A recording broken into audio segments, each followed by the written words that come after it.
5.5 years after Shanti's murder, David's trial began in October of 2023 after several delays pushed the trial back. And for a while, he tried to claim that he wasn't mentally fit to stand trial because he was diagnosed with schizophrenia, but a judge ruled that he was totally competent. Earlier, I explained that detectives believe Shanti was actually killed the night before David said she died. And part of that theory had to do with the fact that her cell phone wasn't used until after 11:30 p.m. on the 23rd. Now, what I didn't mention earlier is the fact that only one of Shanti's diamond earrings was found on the bedside table. The other earring was still in her ear, which starts to paint a picture of what could have really happened. So during the trial, the prosecution painted a picture of a violent attack that occurred on the night of the 23rd while Shanti was taking off her earrings before bed. They say that while her head was turned to take out the other earring, David became enraged by an argument that they were having, and he began attacking her. This would explain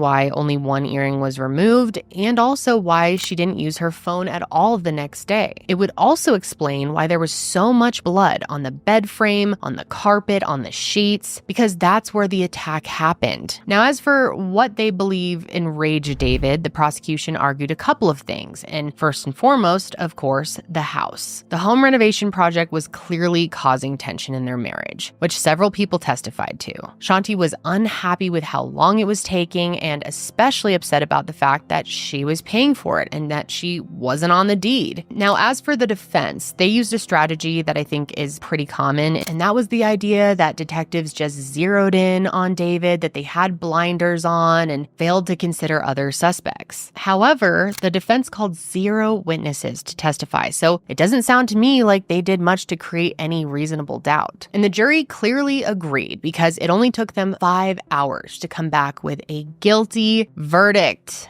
a moment that was a long time coming. Jackson said it was the greatest moment ever, knowing that his mom could finally get the justice she deserved. So in the end, I'm so happy to tell you that David was sentenced to life in prison,